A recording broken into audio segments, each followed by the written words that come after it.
A reading from Ecclesiastes, chapter 3, verses 1 through 8. For everything there's a season, and a time for every matter under heaven. A time to be born, and a time to die. A time to plant, and a time to pluck up what is planted. A time to kill, and a time to heal. A time to break down, and a time to build up. A time to weep, and a time to laugh. A time to mourn, and a time to dance.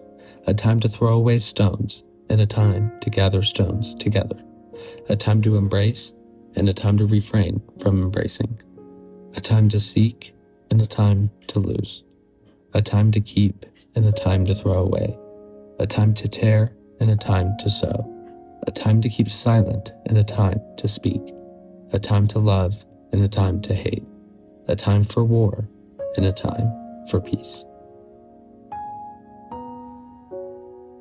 Imagine for a moment trying to live a single day without any way of measuring time. No watch on your wrist, no clocks on the wall, no smartphones, microwaves, or dashboard displays glowing back at you. No clock towers or bell towers, Alexa or Siri. Could you make it through even one day without wondering, should I get out of bed or go back to sleep? Am I late for the meeting or embarrassingly early? Is it tea time, quitting time, dinner time, or game time? Is it time for this sermon to be over yet? Imagine a day without a calendar, no schedule telling you where to be, who to meet, what to do. No Outlook calendars, day planners, or meeting notifications. Would you find yourself wondering, is my kid's soccer game today or tomorrow? Is that dinner party tonight or was it last night? Is it meatless Monday or Taco Tuesday? Throw out all your clocks and calendars for just one day. Could you live your life without keeping time? We all have deadlines to meet, appointments to keep, projects to finish, planes to catch. Our clocks and our calendars quietly rule our lives. But this way of living inside measured blocks of time is not as ancient as we might assume. It began, actually, in monasteries. In the 6th century, Benedictine monks began organizing their days around fixed hours for prayer, work, and rest. Using sundials and water clocks, they divided the day so that no hour would go undisciplined, believing that idleness, as they said, was the enemy of the soul. Time became something to steward, to manage. What began as a spiritual practice slowly escaped the monastery walls. And by the Middle Ages, clock towers across Europe outnumbered churches. By the 17th century, clocks had minute hands. By the 18th century, they had seconds hands. Just as the Industrial Revolution, by the way, demanded greater productivity and profit. But after dividing our days into hours, minutes, and seconds, have we actually forgotten how to tell time? We learned to track it and manage it, even race against it. But did we lose our capacity to stand inside it, to be fully present to it, to be surprised by it, to recognize when a moment becomes more than just a measurement of time, and we whisper, Sheesh, this is holy. Humans are the only creatures on earth to keep time. The tree squirrel doesn't consult the calendar before gathering nuts for winter. The grizzly doesn't set an alarm clock to awaken from hibernation. The salmon knows when it's time to swim upriver to spawn. Nature observes a deeper kind of time. Only humans measure time by counting the seconds, minutes, hours, days, and years, only then to fret over losing time, or not having enough time, or running out of time. What time is it? It's a question life asks all of us, but it has little to do with our clocks or calendars and more to do with the meaning of the times we are in and the meaning we make of them. What time is it? What season of life are you in right now? In the book of Ecclesiastes, an ancient wisdom teacher named Kohelet offers a list of life's seasons. He understands time much differently than we moderns do. He has a wisdom born of deep-lived human experience. He's grown weary of life's ups and downs, and he refuses to see the world through rose-colored glasses. For him, life is not some leisurely walk in the park. Life is marked by a variety of seasons, some full of promise and wonder, others full of hardship and woe. Kohelet believes that the way God has ordered this world makes all these seasons inevitable. It's not that the hard stuff like war or dying or mourning is predetermined or even God's will. It's just that God has ordered a world in which everything is possible, even the painful, undesirable stuff. And if we live long enough, it will all be unavoidable. When you read Ecclesiastes, it's easy to mistake Kohelet for a Debbie Downer. He sounds rather pessimistic, even cynical. Life, he says at the beginning of his book, is perfectly pointless. We're all just, as he says, chasing after the wind. In fact, 25 times in just 12 chapters in his book, he says, all is Havel, which means absurdity, smoke, vapor. But Kohelet isn't a nihilist. Knowing that life is fleeting, he says, should humble us. What the Bible often refers to as having the fear of the Lord. But knowing that life is Havel shouldn't lead us to despair or to self-indulgence, but to an enjoyment of the gifts of God that happen between all these seasons of life. Birth and death, weeping and laughing, mourning and dancing, loving and hating, tearing down and building up, war and peace. Are you living through any of these seasons right now? Between each of them, Kohelet believes we must pursue delight. We must pursue awe if life is to have real meaning.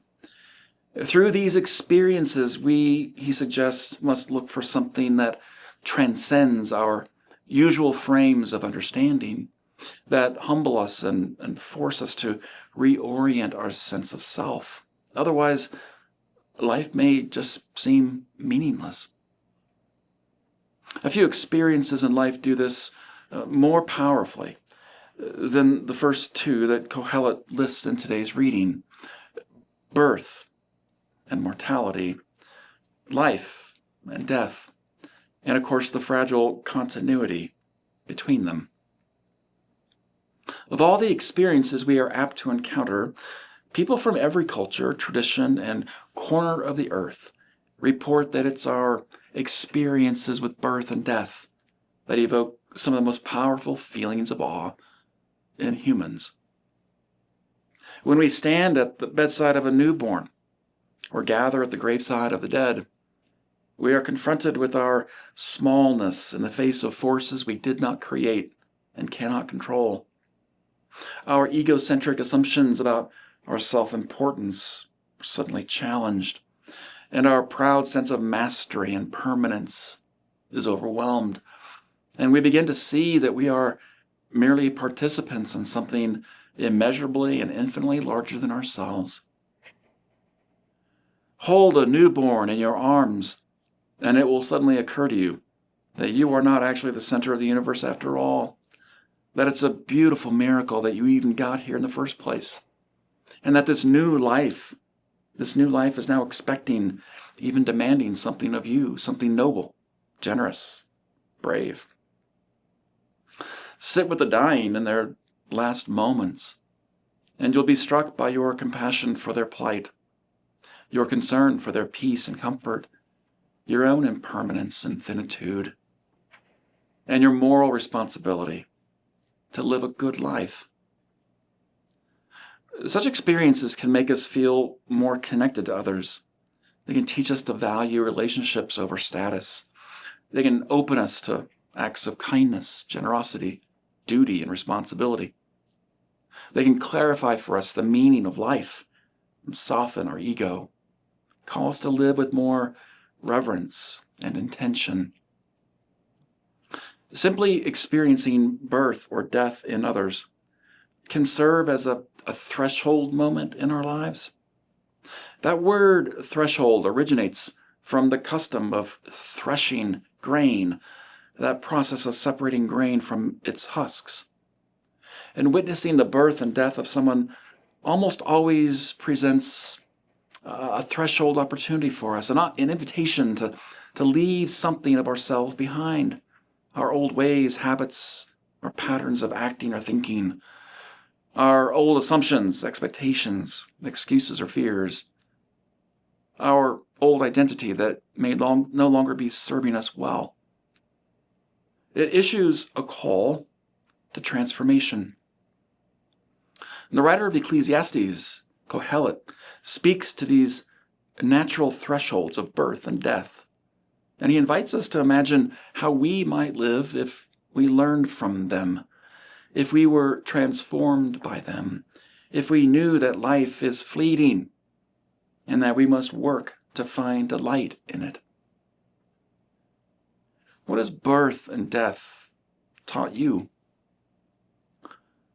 Kohelet gives us, I think, two clues about what birth and death might teach us and how it can lead to more awe and wonder in our lives. His message in Ecclesiastes is really twofold. First, do not postpone joy. Holding a newborn will teach us this, and so will sitting with the dying. Live as if it's your first day of life, knowing it might be your last. Don't postpone joy. Take time to stop. Take it in. To breathe it in. To get on your knees and play. Life is so wonderful and so fleeting. Don't miss it. Kohelet puts it this way. He says, I commend enjoyment because there's nothing better for people to do but to eat, drink, and be glad. This, he says, is what will accompany them in their hard work during the lifetime that God gives under the sun. This advice can sound strange, maybe even appropriate for some. Eat, drink, have a good time. With everything that's going on in the world right now, all the suffering, brutality, chaos, injustice, cruelty, from Gaza to Kyiv, from Iran to Minnesota, it can all feel so heavy, so overwhelming, that we may even lose the desire and energy and emotional capacity to pursue joy. Perhaps we have this image in our minds of Jesus who was always serious and intense, so overcome with compassion and a sacrificial impulse to serve others, and to seek justice for the oppressed, to save the world, that he had no time for eating and drinking or having a good time. But we forget that Jesus spent more time hanging out at parties than he did praying in the temple or turning over tables. Perhaps his reputation for turning water into wine preceded him, because he attended lots of parties, according to Scripture. He made lots of very interesting friends. He made lots of time for joy. And it wasn't his social activism that got him crucified. He was charged, if you recall, he was tried for eating and drinking with sinners. Jesus was the light of the world, of course, but he was also the life of the party. Ministry was hard. It took its toll on him. Like all of us, he lamented and wept at the brokenness of the world.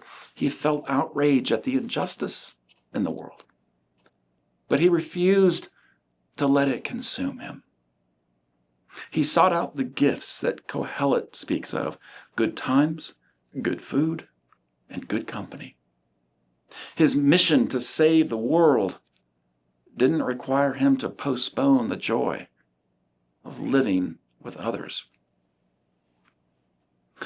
The American poet Jack Gilbert wrote a poem called A Brief for the Defense, and it seems so relevant for these times that we're living through right now. In it, Gilbert argues that even in a world overflowing with suffering and injustice, joy matters, and choosing delight is a moral act. Paying attention to beauty and small moments of joy is not denial. It's a way of honoring life and resisting despair. Gilbert says in his poem, "We must risk delight. We can do without pleasure, but not delight, not enjoyment. We must have the stubbornness to accept our gladness in the ruthless furnace of this world, to make injustice the only measure of our attention is to praise the devil." Joy is a powerful, faithful form of resistance. Without it, this world and our lives would become devoid of awe and wonder. So do not postpone joy. And the second clue that Kohelet gives us is this: learn how to die before you die. If birth and death remind us to not postpone joy, learning to die before we die reminds us to not fear the powers of death. Kohelet calls all of life vapor. It's not to be cynical. It's to remind us that we can't take any of this with us. How did Don Henley once put it? You don't see no hearses with luggage racks. The idea of learning to die before you die is an ancient spiritual truth embedded in Christian theology and even other wisdom traditions. It doesn't mean courting death or despair. It means coming to terms with our own mortality right now so that we don't sleepwalk through life and so that we're not afraid of the powers of this world that threaten death.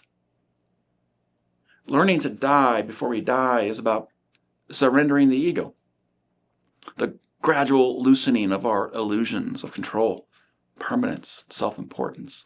When we face our finitude, we stop pretending that everything depends on us, on our success, on our survival. We learn humility. We gain perspective. This is why Jesus once said, those who want to save their life will lose it, and those who lose their life for my sake will find it. To lose our life is to surrender our false self, the self that's driven by fear, status, accumulation, and to discover a deeper, truer self, grounded in God's love and purpose. Unacknowledged fear of death, it quietly shapes so much of our modern life. It fuels anxiety, defensiveness, busyness, our frantic attempts to secure meaning through achievement or consumption. It makes us afraid to speak up, and to stand up, and to act for what is right and just. Only when we've learned to die before we die can we finally claim the courage to heal this world of its injustice and cruelty. Only then will we no longer fear the threats to our faithful resistance. Only then will we finally reject the lies that tell us not to believe what our eyes are really seeing. By learning to die before we die, we become more generous, compassionate, courageous. We inhabit life as a gift rather than a possession. All of life, not only our own, becomes more precious and sacred. And this is when we cross that threshold from fear to awe, from despair to joy. So, what time is it? It's a time to be born and a time to die, a time to weep and a time to laugh, a time to mourn, and a time to dance. And somewhere between those times, there are these moments when time loosens its grip on us, when the clock fades into the background and we find ourselves standing on holy ground without quite realizing how we even got there. A newborn takes its first breath. A loved one takes their last. A hand is held. Grace is offered. A life suddenly looks different than it did before. In those moments, words fail us. The schedules and second hands fall silent. And all we can do is exhale slowly, reverently, and whisper a single sacred prayer. Sheesh. This life is fragile. This love is costly. This moment, it matters. Our takeaways for today: do not postpone joy. Learn to die before you die. Choose delight as resistance.